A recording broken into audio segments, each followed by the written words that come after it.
And to my earth angels out here, and my Palladians, and all the YT people in the spiritual community, I'm going to need y'all to please and thank you, signed, sealed, and delivered with a kiss and a cherry on top.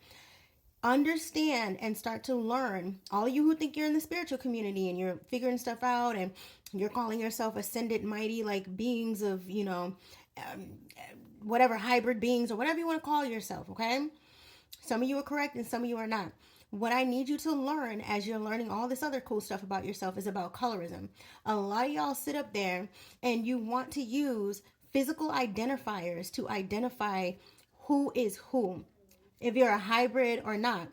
We have to stop doing that.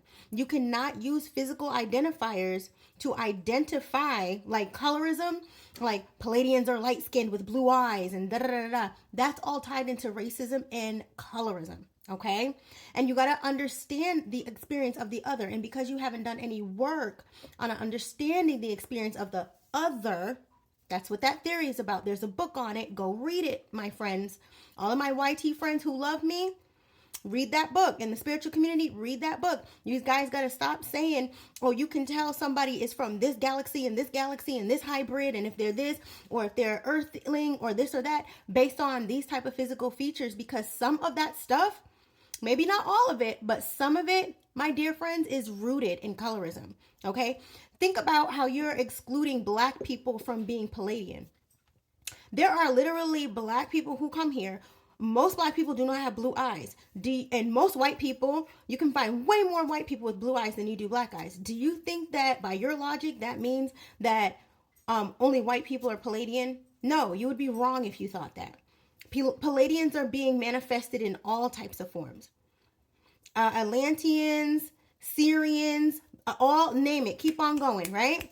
Werewolves, vampires, you name it. Demons, goblins, you name it. All these things, right? Right? Elementals, earth angels. We're being incarnated into all types of fleshly manifestations. We cannot still remain going off of, and I hope you guys know even where these theories come from, because a lot of y'all are just parroting and repeating it. You do understand what part of who was it? Is it I get them mixed up. It's like the lady who developed the hypnotic theory. It's not Sylvia, because I get her mixed up with Psychic Sylvia Brown. Y'all know who I'm talking about. I'll put it in the little caption. But come on, y'all. Like, she lived in a generation in a time where colorism was really heavy. And so she can only perceive, your knowledge is only as deep as your perception. So if you guys want to be able to have a deeper, wiser wisdom and knowledge, and you guys want to evolve the understanding that we have as light beings here in all the different forms that we are, then you're going to have to evolve your understanding in this new age and get together with understanding things that our ancestors and our elders before us didn't have the opportunity to get to understand, and therefore they didn't have the foresight for that. Do you see what I'm saying?